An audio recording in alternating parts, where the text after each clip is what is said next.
ചേച്ചി 10 വർഷമായിട്ട് ആരെയോ കാത്തിരിക്കുന്നുണ്ടോ? ഞാനോ? ആ. യെസ്, 10 വർഷമല്ല, ഒരു 20 വർഷമായിട്ട് കാത്തിരിക്കുന്നുണ്ട് നല്ല സിനിമകൾ. ഓ, മനസ്സേ. സിനിമ അല്ലാണ്ട് ഇല്ല. ഇല്ല. ഓക്കേ. പക്ഷെ ചിരിയിലും ബ്ലഷിങ്ങിലും എന്തൊക്കെയോ കാത്തിരിപ്പ്. ഞാൻ കാത്തിരിക്കുന്നില്ല. ഓക്കെ. പിന്നെ വേറെ ആരെങ്കിലും ഉണ്ടോന്നറിയില്ല. അല്ല, കൊണ്ടുപോയവര് വരട്ടെ, എത്രയും പെട്ടെന്ന് വരട്ടെ. ഓക്കെ. എന്ന ചിത്രത്തിലൂടെ അരങ്ങേറി മലയാള സിനിമയിലെ ശ്രദ്ധേയയായ താരമാണ് ഹണി റോസ്. ഇതിനോടകം മികച്ച കഥാപാത്രങ്ങളിലൂടെ പ്രേക്ഷകർക്ക് മുന്നിലെത്തിയ ഹണി റോസ് ഇപ്പോൾ പുതിയ റോളിലും എത്തിയിരിക്കുകയാണ്. നിർമ്മാതാവിന്റെ മേലങ്കി അണിഞ്ഞാണ് താരം എത്തിയിരിക്കുന്നത്. പ്രൊഡക്ഷൻ കമ്പനിയുടെ ഔദ്യോഗിക പ്രഖ്യാപനം ഹണി റോസ് തന്റെ സോഷ്യൽ മീഡിയ അക്കൗണ്ടിലൂടെ നടത്തിയിരുന്നു. ഇപ്പൊ ആൾക്കാരൊക്കെ, ഇപ്പൊ ഓഡിയൻസ് ഒക്കെ ആണെന്ന് വെച്ചാലും ഭയങ്കരമായിട്ട് അവര് നല്ലതാണെങ്കിൽ മാത്രമേ നല്ലതെന്ന് പറയുള്ളൂ. അങ്ങനെ ഇപ്പൊ ഒരു കാറ്റഗറിയിലേക്ക് തിരിഞ്ഞിരിക്കുകയാണ്. പണ്ടത്തെ പോലെയല്ല. ഇപ്പൊ റിവ്യൂ, ഇപ്പൊ ഒരുപാട് ഓൺലൈൻ പ്ലാറ്റ്ഫോം ഉണ്ട്. നമ്മളെ മൂവി റിലീസ് ആയിട്ടുണ്ടെങ്കിൽ കൊള്ളില്ല എന്ന് പറയാനുള്ള ഫ്രീഡം അവർക്കുണ്ട്. അപ്പൊ അങ്ങനെ ഭയങ്കര ഡീഗ്രേഡിങ്ങും അല്ലെങ്കിൽ നല്ല പടങ്ങൾ ചിലതൊക്കെ താഴ്ന്നു പോകുന്ന അങ്ങനെയൊക്കെ ഉണ്ട്. അപ്പൊ അതിലൊക്കെ എങ്ങനെയാണ് ചേച്ചി നോക്കി കാണുന്നത്?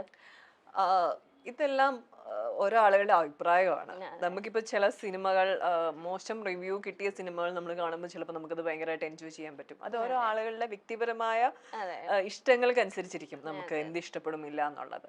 സിനിമയും അങ്ങനെ തന്നെയാണ്. ഇപ്പം ചിലർ ഭയങ്കര ഹൈപ്പില് ഭയങ്കര നല്ല മൂവി എന്ന് പറയുന്നത് ചിലപ്പോൾ നമ്മൾ കാണുമ്പോൾ നമുക്ക് ആ ഒരു കണക്ഷൻ കിട്ടണമെന്നില്ല. അതൊക്കെ ഭയങ്കര എന്താ പറയാ, എല്ലാം അങ്ങനെയല്ലേ, വ്യക്തി അധിഷ്ഠിതമായിട്ട് നിൽക്കുന്ന കാര്യങ്ങളാണ്. എനിക്ക് സിനിമ പോയി തിയേറ്ററിൽ പോയി കാണുക എന്നുള്ളതാണ്. കണ്ട് നമുക്ക് തന്നെ അത് എക്സ്പീരിയൻസ് ചെയ്ത് മനസ്സിലാക്കാവുന്നതാണ്.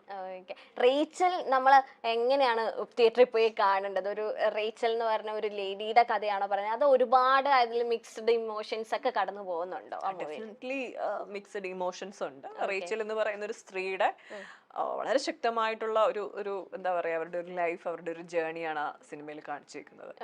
അപ്പം അതും ഏറ്റവും ഇൻട്രസ്റ്റിംഗ് ആയിട്ട് നമുക്ക് നമ്മളെ ത്രില്ലടിപ്പിക്കുന്ന നിമിഷങ്ങളുണ്ട്. ഇനി എന്ത് സംഭവിക്കുമെന്ന് നമുക്ക് ഉള്ളിൽ തോന്നുന്ന കുറെ നിമിഷങ്ങൾ ആ മൂവിയിലുണ്ട്. അതേപോലെ തന്നെ വിഷ്വലിയൊക്കെ ആയാലും ഭയങ്കര രസമായിട്ടാണ്.